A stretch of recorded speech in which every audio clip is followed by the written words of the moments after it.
ஐரோப்பா எழுந்து போராடுது, அமெரிக்கா எழுந்து போராடுது, உலகம் முழுவதும் போராடுது. நம்மளை தவிர சென்னையோ தமிழ்நாடோ இந்தியா கூட வந்து அந்த அளவுக்கு உலக அளவில் இருக்கிற எழுச்சி மாதிரி இல்லை.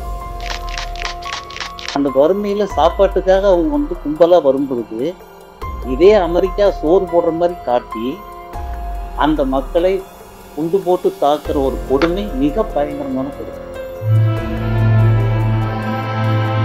3 கண்டங்கள் கூடுகின்ற இடம் இது. ஐரோப்பா, ஆசியா, ஆப்பிரிக்கா 3ம் சேருகின்ற இடம். இந்த இடத்தை கைப்பற்றினால் ஆசியாவை சீனா வரைக்கும் கைப்பற்றலாம். அந்த அளவுக்கு அது வந்து கங்கை சமவெளி வரைக்கும் வரும். இதை கைப்பற்றுவது ஆசியாவை தன் கட்டுப்பாட்டில் கொண்டு வருவதற்கான ஒரு நுழைவு வாயிலாக இன்னைக்கு அமெரிக்கா கருதுது. ஆனா ஐநா சபையை தூக்கி எறிந்து விட்டு இன்னைக்கு உலகத்தில் ஆட்சி செய்வது இன்னைக்கு அமெரிக்கா தான்.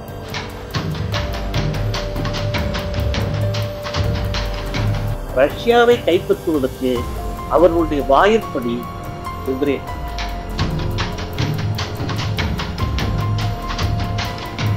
மூணு போர் நடக்குது. ஒன்று உக்ரைன்ல நடக்கிற போர், இன்னொன்னு பாலஸ்தீனத்துல நடக்கிற போர், இன்னொன்னு வரிப்போர். உலக நாடுகள் அனைத்தின் மீதும். இன்னைக்கு இந்தியா என்ன கதிக்கு போக போகுது? 50% வரி.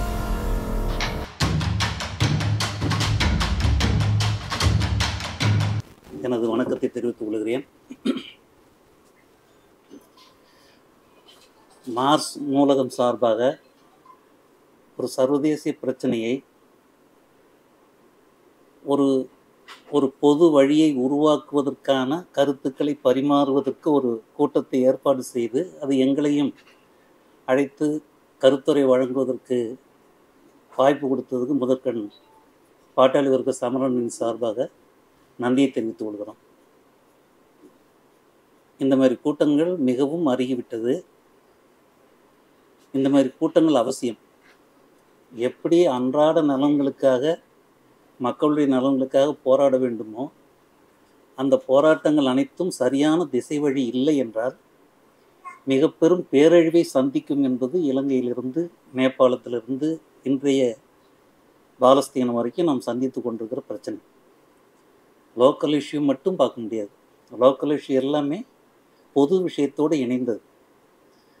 அப்போது ஒரு சர்வதேச தேசிய கண்ணோட்டம் இல்லாமல் எந்த ஒரு பிரச்சனையும் நம்மளால் தீர்க்க முடியாது.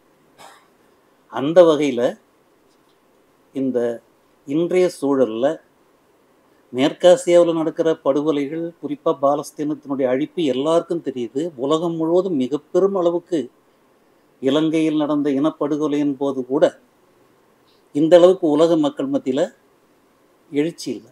ஐரோப்பா எழுந்து போராடுது, அமெரிக்கா எழுந்து போராடுது, உலகம் முழுவதும் போராடுது. நம்மளை தவிர சென்னையோ தமிழ்நாடோ இன்னும் இந்தியா கூட வந்து அந்த அளவுக்கு உலக அளவில் இருக்கிற எழுச்சி மாதிரி இங்கே இல்லை. ஆனால் அதை உருவாக்கணும். அப்போ இன்றைய சூழலை நாம் எப்படி பார்க்கறது, நாம் என்ன நிலை எடுக்கிறது? எல்லா மார்க்சிஸ்ட் கம்யூனிஸ்ட் கட்சி இதை பற்றி எழுதுகிறாங்க, எம்எல் குரூப்பு நிறைய எழுதுகிறாங்க. ஜென்ரலாக மார்க்சிய கருத்துக்களோடு சேர்த்து இதெல்லாம் எழுதுகிறோம்.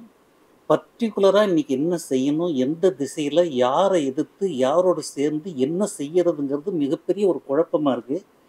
இந்த குழப்பமான சூழலில் விவாதம் ரொம்ப அவசியமாக இருக்குது. இந்த அரங்கம் இன்னும் பெரிய அளவுக்கு விரிவடையணும். இது ஒரு சிறு முயற்சி, முதல் முயற்சியாக கூட எடுத்துக்கொள்ளலாம் இந்த வகையில். அப்போ முதல் விஷயம், இன்றைக்கி இருக்கிற இந்த பாலஸ்தீன படுகொலை, ஈரான்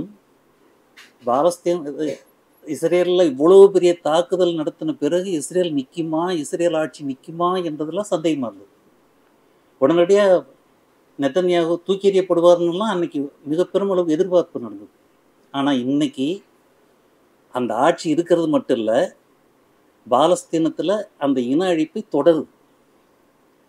அந்த தொடர்ச்சி எப்படி இருக்குன்னா, வரலாற்றில் இது வரைக்கும் இந்த அளவுக்கு இருந்தால் தெரியாது. பசிக்கிற குழந்தைகளை, பசிக்கிற மக்களை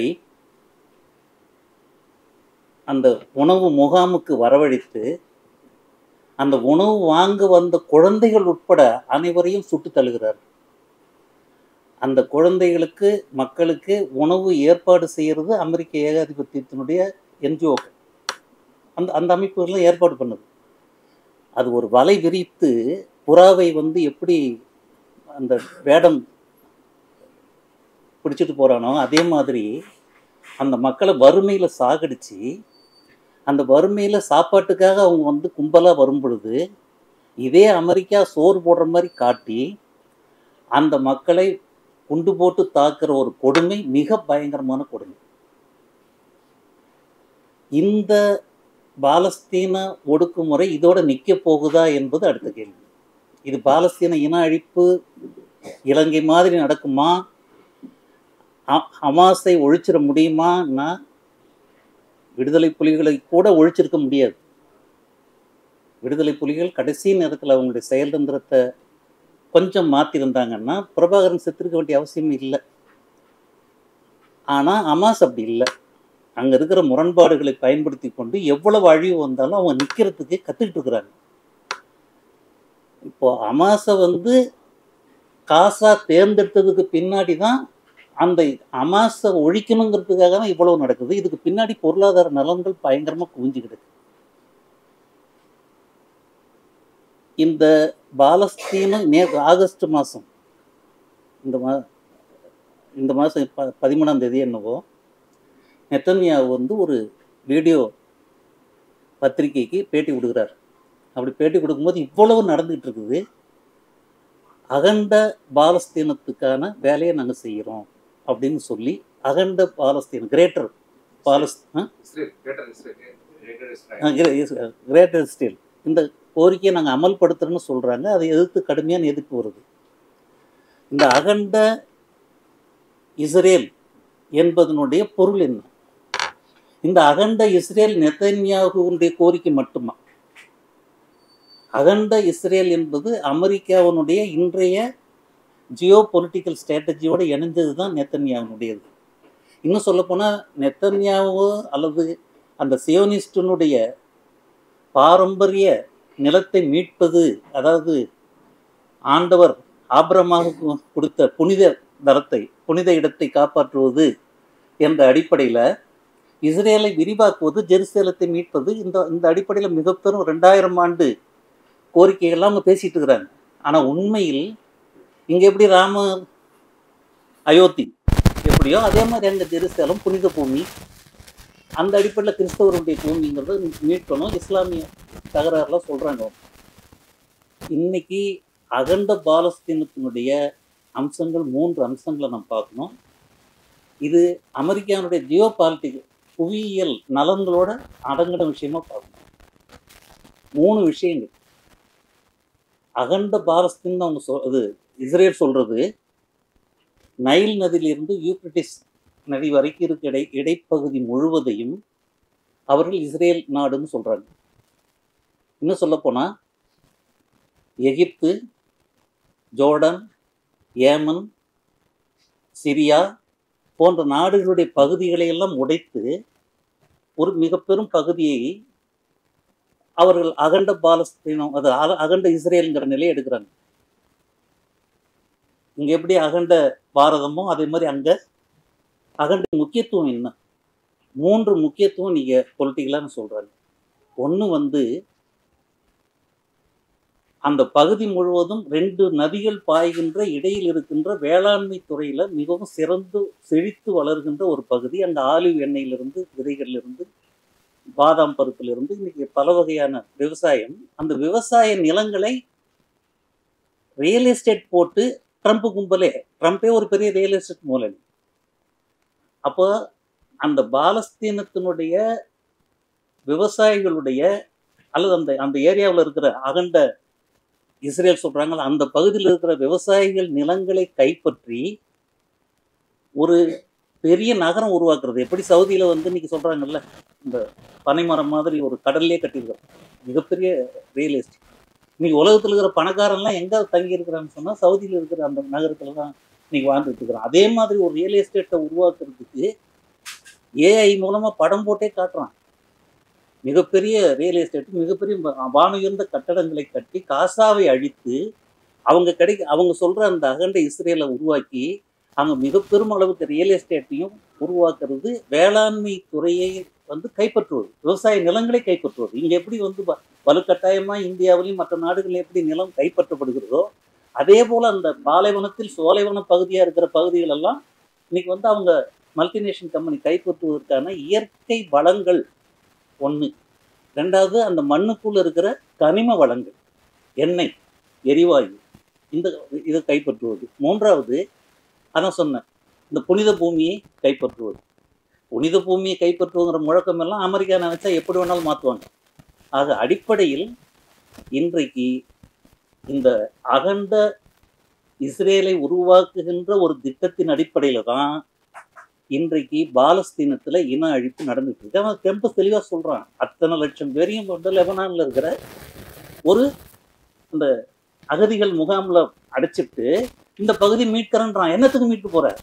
கட்டடத்தை இடிச்சிங்க, மனிதர்களை படுகொலை செஞ்சீங்க, குண்டு போட்டு தகர்க்கிறீங்க, இந்த மக்களை அந்த நாட்டில் கொண்டு போய் குடி வச்சுட்டு பண்றேன்னு சொல்லும்போது இவருடைய நோக்கம் இந்த அகண்ட பாலஸ்தீன், இது அகண்ட இஸ்ரேல் என்ற அந்த திட்டம் அமெரிக்காவுடைய திட்டம். என்ன திட்டம் அது? 3 இயற்கை வளம், கனிம வளம் எல்லாம் சொன்னோம். அதே மாதிரி 3 கண்டங்கள் கூடுகின்ற இடம் இது. ஐரோப்பா, ஆசியா, ஆப்பிரிக்கா, 3ம் சேருகின்ற இடம் இது. இந்த இடத்தை கைப்பற்றினால் ஆசியாவை சீனா வரைக்கும் கைப்பற்றலாம். அந்த அளவுக்கு அது வந்து கங்கை சமவெளி வரைக்கும் வருது. இதை கைப்பற்றுவது ஆசியாவை தன் கட்டுப்பாட்டில் கொண்டு வருவதற்கான ஒரு நுழைவு வாயிலாக இன்னைக்கு அமெரிக்கா கருதுது. அதுதான் அகண்ட இஸ்ரேல். இந்த நோக்கத்தை நிறைவேற்றுவதற்கு தான் எந்த அரசியல் சட்டத்துக்கும் கட்டுப்படாத ஆட்சி. இன்னைக்கு வாஷிங்டன் சொல்லுது, சீனாவும் ரஷ்யாவும் சட்டத்துக்கு உட்படாத பொறுக்கி நாடுகள், ஈராக் ஒரு பொறுக்கி நாடு, பயங்கரவாத நாடுன்னு சொல்றாங்க. ஆனா ஐநா சபையை தூக்கி எறிந்து விட்டு இன்னைக்கு உலகத்தில் ஆட்சி செய்வது இன்னைக்கு அமெரிக்கா தான். ஐநாவுடைய முதல் விதியே நாடுகளுடைய சுயநிர்ணய உரிமையை அங்கீகரிக்கணும். இதான். அப்போ ஐநாவில் எத்தனை நாடுகள் அங்கீகரிக்கப்பட்டதோ அந்த நாடுகள்ல யாரும் உள்ள தலையிடக்கூடாது. இதான் முதல் விதி. இதான் மனித இந்த உலகத்தில் 2ஆம் உலக போருக்கு பின்னாடி ஒரு அமைதி நிலவியது என்றால் அந்த அமைதி நிலவுவதற்கு ஒரு முக்கிய காரணம் ஐநா சபையினுடைய இந்த விதி. தேசங்களை அங்கீகரிப்பது, ஒரு தேசத்தில் இன்னொரு தேசம் தலையிடக்கூடாது என்பது உண்மை.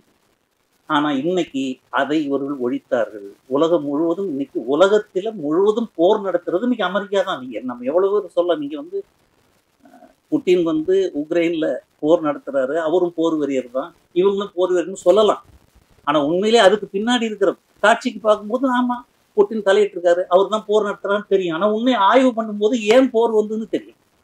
அப்போ இன்னைக்கு 2 இடம் மிக பெரும் அளவுக்கு போர் நடக்குது. ஒண்ணு உக்ரைன்ல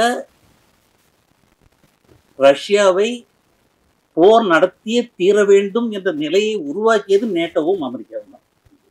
போர் நடத்தலாம் அவுட்டு.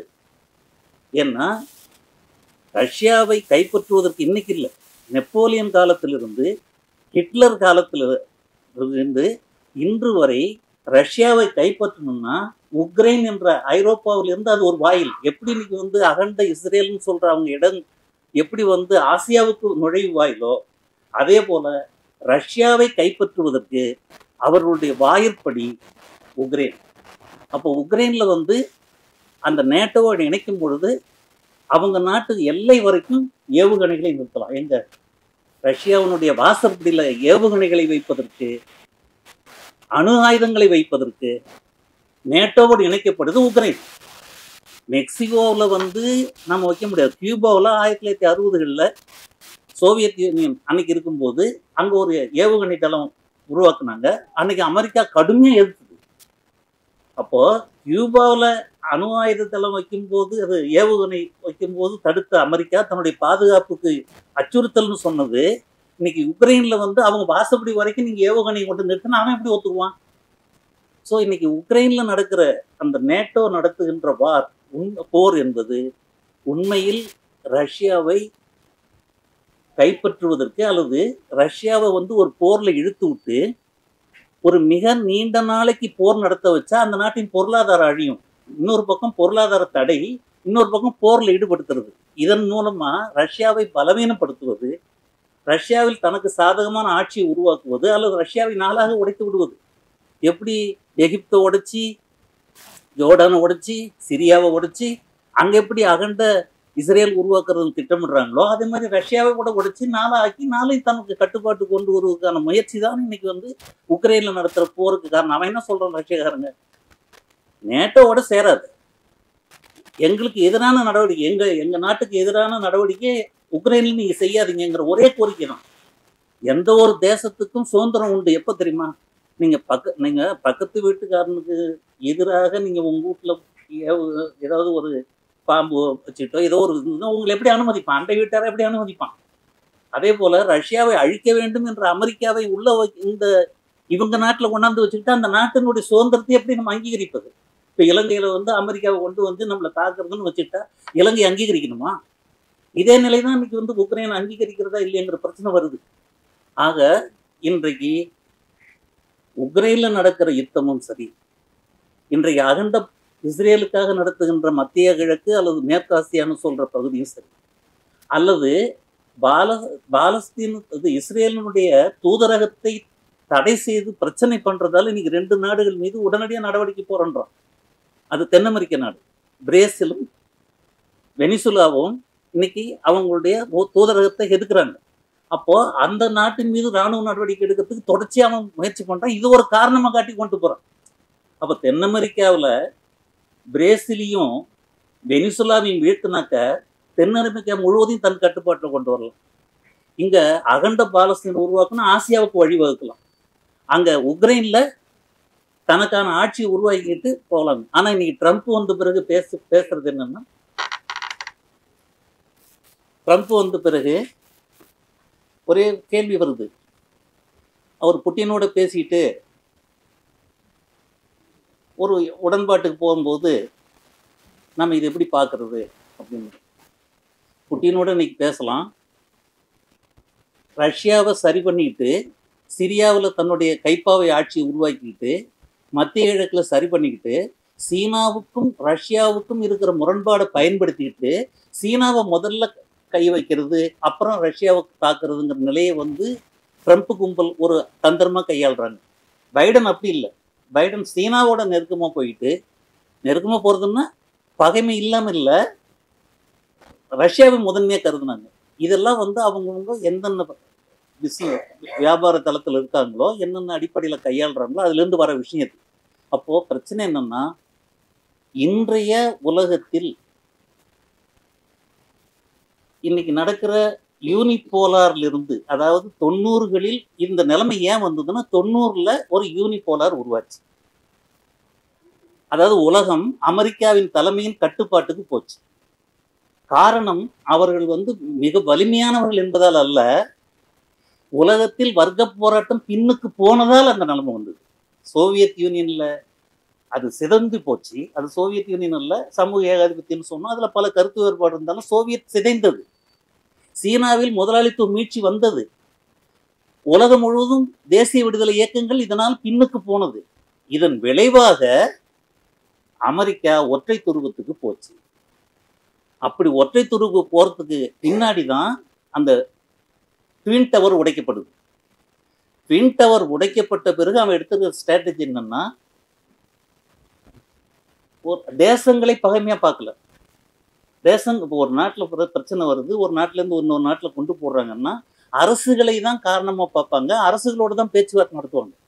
ஆனால் இவன் என்ன பண்ணான்னா, இல்லை அரசுகளோட இல்லை, தனிநபர்கள் அமைப்புகள் தான் தனக்கு எதிரியாக அறிவிக்கிறான். அவன் எந்த நாட்டில் இந்த அமைப்பு இருந்தாலும், எந்த நாடு அவங்களுக்கு ஆதரவு கொடுத்தாலும் அந்த நாட்டில் கொண்டு போடுவோம் என்ற நிலையை எடுத்தாங்க. அது மட்டுமல்ல, எங்கள் பக்கம் நீங்கள் இல்லைன்னா எங்களுக்கு நீங்கள் எதிரி தான். அமெரிக்காவுக்கு நீங்கள் சப்போர்ட் பண்ணலன்னா நீங்கள் யாராக இருந்தாலும் எதிரி தான்.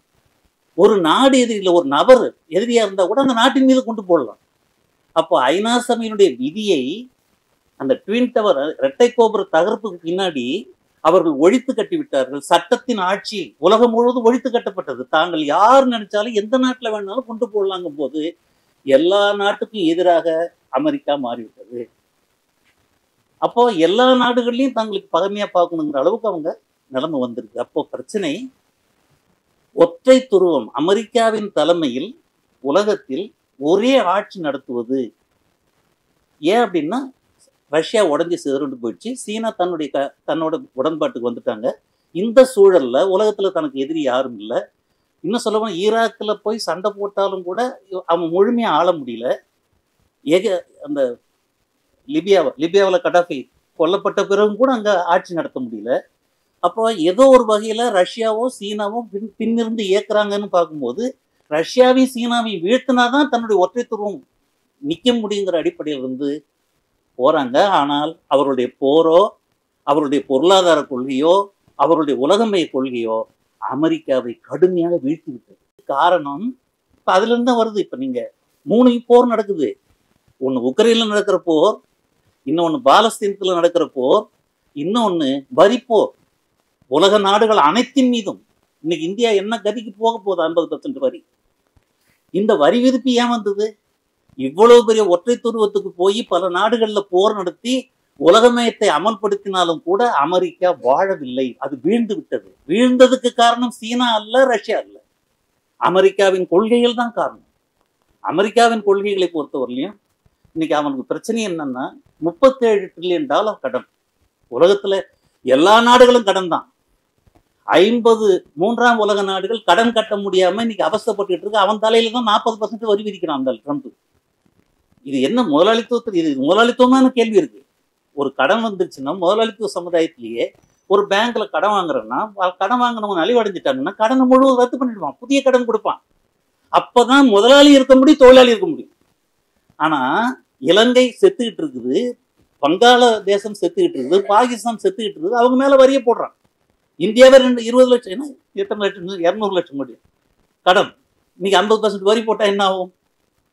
ஆக ஒரு முதலாளித்துவ சமுதாயத்தில் இருக்கிற முதலாளித்துவ ஆட்சியாளர்கள் கூட கடன் நெருக்கடி வந்து விட்டால் கடனை தள்ளிவிட்டு புது கடன் கொடுத்து உற்பத்தியை பெருக்கணும். இதுதான் முதலாளித்துவம். ஆனா இன்னைக்கு அமெரிக்கா செய்யறது இன்னும் வெந்த பொண்ணுலேயே வேலை பாய்ச்சது தான். இது முதலாளித்துவ முறைதானா என்ற கேள்வி எழுது. அமெரிக்காவுடைய இந்த முறை, அதாவது இந்த நவதாராளமயம் அமெரிக்காவுடைய இண்டஸ்ட்ரியலை அழித்து விட்டது. உற்பத்தி துறையை அமெரிக்காவிலே அழிச்சிருச்சு, உலகம் முழுவதும் அழிச்சிருக்கு. இந்த ஜிவிசி ஜிபிஎம் சொல்ற உலகளாவிய உற்பத்தி முறை என்பது தேசிய முதலாளித்துவத்தை அழித்து நாடு கடந்த மூலதனத்தை உருவாக்கி, அதுக்கு எந்த தேசமும் கிடையாது. இன்னைக்கு அமெரிக்கா இந்த ட்ரம்போட 13 முதலாளி இருக்கிறான். இந்த 13 முதலாளி சொத்தை எடுத்தாலே அமெரிக்காவின் கடனை முக்காவாசி அடைச்சிடலாம். எல்லா சொத்துக்களும் இன்னைக்கு அவங்களுக்கு குவிஞ்சிருக்குது. இந்த புதிய ஜிவிசி முறை என்பது கொடும் சுரண்டல்னு சொல்றாங்க. இது முதலாளித்துவ சுரண்டல் அல்ல. முதலாளித்துவத்துக்கு முந்தைய கொள்ளையடித்தல் மூலமாக சொத்துக்களை குவிக்கின்ற முறை என்று சொல்றாங்க. அந்த முறை அமெரிக்காவையே பிச்சைக்கார நாடாக, கடன்கார நாடாக மாற்றிருக்கு. ஏன்னா அவங்க நாட்டில் உற்பத்தி இல்லை. ட்ரம்ப் போடுற தொப்பி இருக்குத மெகா, அதை கூட சீனாவிலிருந்து உற்பத்தி பண்ணி தான் அங்க அனுப்பணும். அப்போ உற்பத்தி முழுவதும் சீனாவிலையும் இந்தியாவிலையும் வியட்நாம்லையும் பாகிஸ்தான்லையும் நடக்கணும்னா அவன் நாட்டில் உற்பத்தி இல்லைன்னா அவன் நாட்டில் கடன் வராம என்ன செய்யும்? புரியுதுங்களா?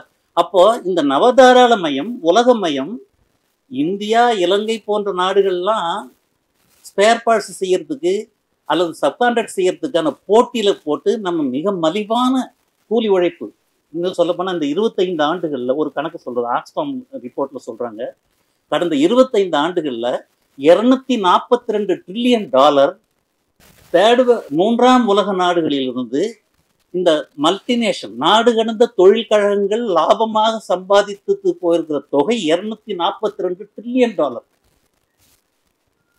இந்த நாடுகளுடைய கடனை ஒப்பிட்டால் இது கம்மி, கடன் குறைவு. இவர்களிடம் கொள்ளையடிக்கப்பட்ட போன 242 ட்ரில்லியன் டாலர். அப்போ இந்த கொள்ளையடித்தல் மூலம் குவிப்பது என்ற முதலாளித்துவ முறை என்பது முதலாளித்துவமா பிரபுத்துவமா என்ற கேள்விக்கு லெனின் தெளிவா பதில் சொல்றாரு. 2 வகையான முதலாளித்துவம் இருக்கு உலகத்துல. ஒன்று தொழிற்சங்கம் வைக்கிறது, என்று மக்களுக்கு நன்மை செய்யறது, வெல்ஃபேர் ஸ்டேட் நடத்துறது, மக்களுக்கு சலுகைகள் கொடுக்கறது, அரசியல் விவாதம் நடத்துறது, ஜனநாயக உரிமை கொடுக்கறது. இது மாதிரி இருக்கிற முதலாளித்துவம் ஒன்று இருக்கு. இன்னொன்னு எந்த உரிமையும் கொடுக்காம மிக கடுமையான அடக்குமுறை மூலமாக சுரண்டல் நடத்துகிற முதலாளித்துவம்னு ஒன்று இருக்கு. இது ரெண்டுல இந்த இப்ப ரெண்டாவது சொந்தம் பாருங்க, இதை வந்து அவர் என்ன சொல்றாருன்னா மத்திய கால நிலபுரத்துவ தன்மை வாய்ந்த பண்பு வாய்ந்த முதலாளித்துவம் என்று லெனின் சொல்றார். அப்போ இன்றைய அமெரிக்காவினுடைய தலைமையிலான நவதாராளமய முதலாளித்துவ கும்பல் உலகத்தையும் அமெரிக்காவையும் கொள்ளை மூலம் குவிப்பு என்ற அடிப்படையில ஒரு சிலர் கையில் செல்வம் குவித்த பிறகு உலகம் மிகப்பெரும் நெருக்கடியில மாறுது. அமெரிக்காவே கடன்ல மாறுது. அமெரிக்கா கடனை ஒழிப்பதற்கு, அவங்க உலகத்துல போர் நடத்துறதுக்கு, அவங்க கொள்ளடிச்சு சொத்து சேர்க்கறதுக்கு இன்னைக்கு உலக மக்கள் எல்லாம் கிஸ்தி கட்ட வேண்டியிருக்கு. மீண்டும் வீரபாண்டிய கட்டபொம்மன் கதையா தான் போயிட்டு இருக்கு. ஆகவே இன்னைக்கு அமெரிக்கா இந்த நெருக்கடிக்கு போயிருக்குது. இந்த நெருக்கடியிலிருந்து மீள்வதற்கு அனைத்து நாடுகள் மீதும் தாக்குதல் நடக்குது. அப்போ இந்த இப்போ இவங்களுக்குள்ள முரண்பாடு வருது. 3 வகையான மையம் மல்டி போலார் உருவாகுது. மல்டி போலார் வந்து ஸ்வீடனோ இந்த மாதிரி பல முதலாளித்துவ நாடுகள் இருக்கு. இவங்க எல்லாருமே ஒரு முதலாளித்துவ ஜனநாயக வகைப்பட்ட அரசு முதலாளித்துவத்தை வழிநடத்துகின்ற ஒரு முதலாளித்துவ பிரிவா பார்க்கணும். அமெரிக்கா, பிரிட்டன், ஜெர்மனி, பிரான்ஸ் போன்ற நாடுகள் இன்னைக்கு இந்த இந்த இந்த தனியார் மயத்தையும் இந்த கொள்ளை மூலம் குவிக்கின்ற முதலாளித்துவ பிரிவையும் பிரதிநிதித்துவப்படுத்துகின்ற நாடுகளாக அமெரிக்கா, பிரிட்டன், பிரான்ஸ், ஜெர்மனி போன்ற நாடுகளை பார்க்கணும். மற்ற முதலாளித்துவ நாடுகள் எல்லாம் சாதாரண முதலாளித்துவம், லெனின் சொல்றாருல நாகரிக முதலாளித்துவங்கிற வார்த்தை பயன்படுத்துறாரு. நம்ம தோழர்களுக்கு நாகரிக முதலாளித்துவம் காட்டுமிராண்டி முதலாளித்துவம்னு சொன்னாலே கோபம் வரும். இது திருத்தல்வாதம்வாங்க.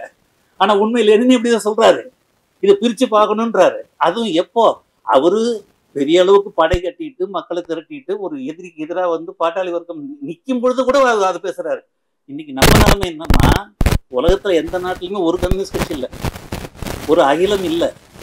இன்னைக்கு நம்ம தலைமையில எந்த வித தீர்மானமும் நடக்கல, எல்லாம் பூசாக்கள் தான் நடத்திட்டு இருக்கிறாங்க. இந்த சூழல்ல இந்த எதிரி முரண்பாடை பயன்படுத்திட்டு நம்ம நிக்கிறதுக்கு என்ன வழின்னு சிந்திக்க வேண்டியிருக்கு. அப்படி பார்க்கும்போது சீன முதலாளித்துவத்துக்கும் அமெரிக்க முதலாளித்துவத்துக்கும் உள்ள முரண்பாடு என்னன்னா டாலர் பிரச்சனை தான். அவங்களுக்குள்ள அமெரிக்காவினுடைய நவீன நிலபுரத்துவ பேரழிவு ஏகாதிபத்தியத்தை எதிர்த்த போராட்டத்துல, அவங்களுடைய மேலாதிக்கத்தை எதிர்த்த போராட்டத்துல பாலஸ்தீன மக்களா இருந்தாலும் சரி, அல்லது ஈழத்தமிழர்களா இருந்தாலும் சரி, அல்லது தென் அமெரிக்காவில் நடக்கிற வெனிசுலாவா இருந்தாலும் சரி, இந்த போராட்டத்தில் சீன ரஷ்ய அணியில இருந்துகிட்டு, பிரிக் அணியில இருந்துகிட்டு அமெரிக்காவின் ஆதிக்கத்தை தகர்த்து குறைந்தபட்ச சமத்துவத்தை உருவாக்குவதற்கு ரொம்ப முழுமையா அனுமதிப்பாங்கன்னு பார்க்க முடியாது. ஆனா அமெரிக்காவின் பேரழிவை விட மேலானது. அந்த வகையில இன்றைய உலக அளவில் ஏற்பட்டிருக்கிற இந்த பொருளாதார நெருக்கடிக்கு தீர்வே கிடையாது. இன்னைக்கு மிகப்பெரும் பேரழிவு தான் இன்னைக்கு அமெரிக்கா முன்னெடுக்குது. அதை எதிர்த்த ஒரு சீர்திருத்தமா இருந்தாலும் இன்னைக்கு ரஷ்ய சீன அணி, பிரிக் அணி இன்னைக்கு ஒரு சீர்திருத்தம். இதுல கடைசியா வர கேள்வி என்னன்னா, பிரிக்க ஆதரிக்கிறோம்.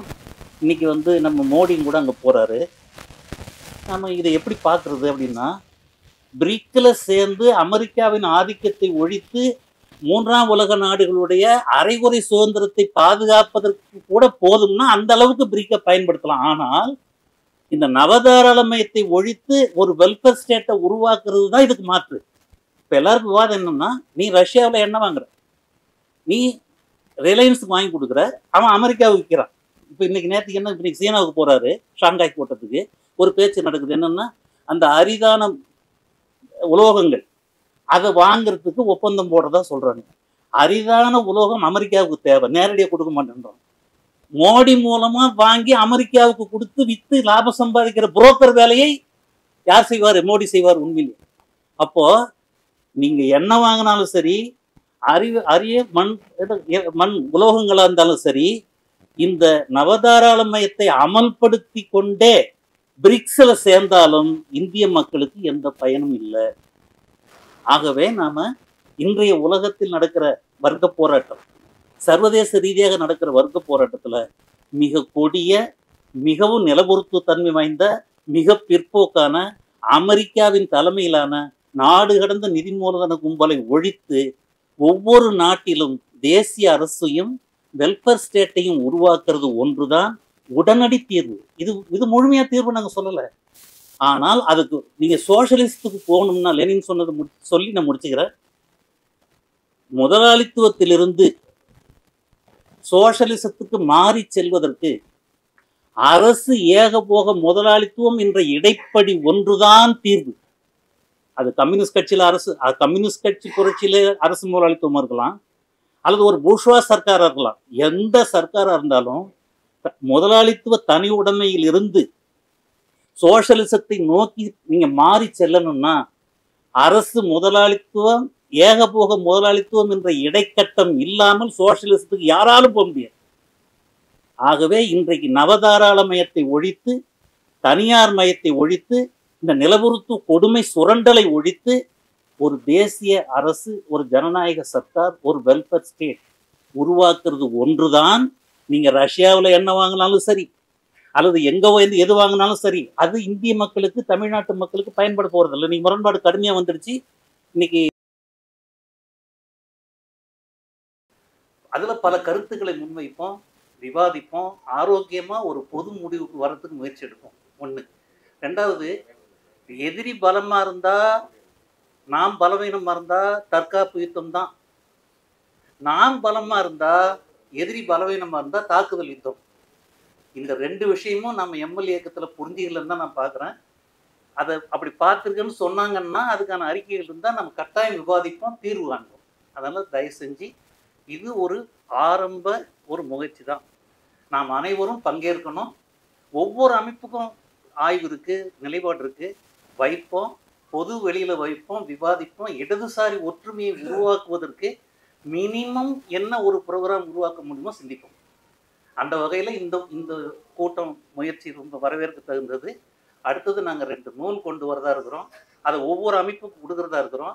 ஒவ்வொரு அமைப்பும் தங்களுடைய கருத்துக்களை எதிராக இருந்தாலும் ஆதரவாக இருந்தாலும் இதே மாதிரி கருத்தரங்கத்தில் வச்சு அதை விவாதித்து நம்ம எல்லாம் ஒரு முடிவுக்கு போகலான்னு நாங்கள் கருதுகிறோம். ஆகவே விவாதம் அவசியம், ஆய்வுகள் அவசியம். புதிய சூழல் உருவாயிருக்கு, புதிய போர்த்தந்திரங்கள், புதிய செயல்திறன்கள் தேவைப்படுது. இதை உணர்த்துறதுக்கு தான் நாங்கள் எங்கள் தரப்புலேருந்து முயற்சி எடுக்கிறோம். மற்ற தோழர்கள் இதில் கடுமையாக பங்களிக்கணும். நிறைய தோழர்கள் நம்மளை விட அதிகமாக தியாகம் பண்ணுறாங்க, நிறைய பாதிப்புகள் இருக்குது. இது எல்லாம் உணர்ந்து தான் சொல்கிறோம். அனைவரும் இந்த சர்வதேச தேசிய சூழலில் இருக்கிற மாற்றங்களை மதிப்பீடு செய்வோம், மார்க்சிய அடிப்படையில் மதிப்பீடு செய்வோம், புதிய போர் தந்திரம் செயல்ற வகுப்போம், இடதுசாரிகளுடைய ஒற்றுமையை உருவாக்குவோம், மாற்றத்தை உருவாக்குவோம் என்பதை மட்டும் சொல்லிவிட்டு நான் முடிச்சுக்கிறேன்.